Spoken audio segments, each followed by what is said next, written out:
ধন্যবাদ সবাইকে। যারা আমার প্রতিনিয়ত এই ভিডিওগুলো দেখেন, তারা অবশ্যই বেসরকারি কাজের জন্য এই ভিডিওগুলো দেখবেন। যারা এনজিও সেক্টরে কাজ করতে চান, তাদের জন্য এই ভিডিওগুলো।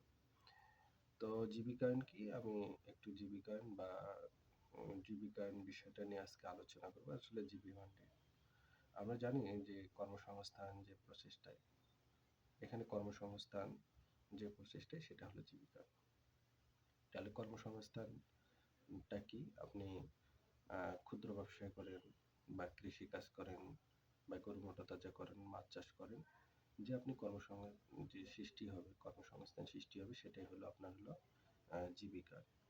আরেকটা বিষয় হলো যে পদ্ধতি অবলম্বন করে মানুষ জীবিকা নির্বাহ করে, তাকে আমরাও জীবিকায়ন বলতে পারি। তাহলে এখানে আমরা ছাগল পালন করে অনেক সময় জীবিকা নির্বাহ করে, হাঁস মুরগি পালন করে জীবিকা নির্বাহ করে। আরেকটা বিষয় হলো ব্যক্তি বা গোষ্ঠীর সামর্থ্যকে কাজে লাগিয়ে পরিসম্পদ কার্যকর রূপান্তরিত করে জীবন ধারণ করে। আপনার যে সম্পদ আছে সেটা আপনি পতিত জায়গায় বা অনাবাদি জায়গায় আপনি বেড ও বাঁধা পদ্ধতিতে চাষ করে, সেখানে শাকসবজি চাষ করে আপনি জীবিকা নির্বাহ করতে পারেন। অথবা কৃষি কাজগুলো যেগুলো আছে, আপনি যে তরি তরকারি সেগুলো আপনি চাষ করে জীবিকা নির্বাহ করতে পারেন। আরেকটা বিষয় হলো সামর্থ্য অনুযায়ী পরিসম্পদকে কাজে লাগিয়ে উন্নত স্তরে প্রবেশাধিকারী নিশ্চিত করাকে চেষ্টাকে জীবিকায়ন বলে। আপনার সম্পদকে সর্বোচ্চ কাজে লাগাতে হবে, সেটাই হলো আপনার জীবিকা। এখন সাস্টেন্ড লাভলিহুডটা কি? সাস্টেন মানে স্থিতিশীলতা জীবিকা। একটা জীবিকায়ন আছে, যে জীবিকায়নে জীবনে ঘাত প্রতিঘাত বা কষ্ট পরিস্থিতি আপনাদের থাকবে, জীবন ধারণে বিপন্ন অবস্থায় অতিক্রম করে সুষ্ঠু জীবন ধারণ নিশ্চিত করতে পারেন। তাহলে জীবন ধারণের জন্য প্রয়োজনীয় আপনার সামর্থ্য বা পরিসম্পদ বৃদ্ধি করতে বা বর্তমান অবস্থায় রাখতে পারেন।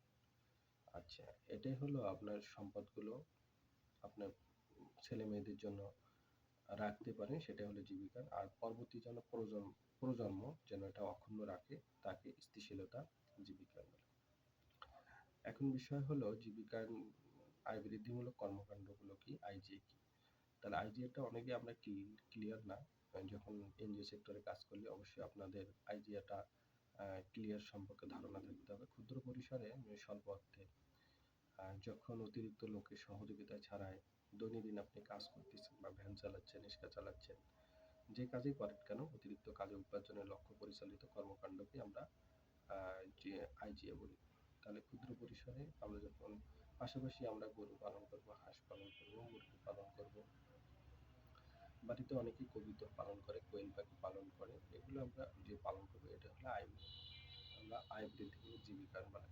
এখানে আমরা পিঠা তৈরি করতে পারি, বাদাম বিক্রি করতে পারি, মোড়া বিক্রি করতে পারি, হাঁস মুরগি পালন করে, ফসল ফিটে সবজি চাষ ইত্যাদি।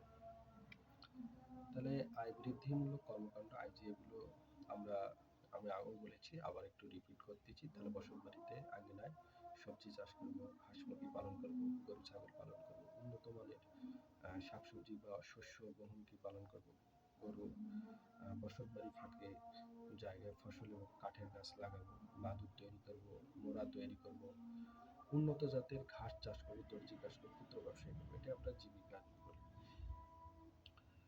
তাহলে এটা হলো জীবিকায়ন। ধন্যবাদ সবাইকে আজকে আমার এই ভিডিওটি দেখার জন্য। তো জীবিকায়ন এটাই হলো বিষয়, জীবিকায়ন বা আইডিয়া। ধন্যবাদ সবাই।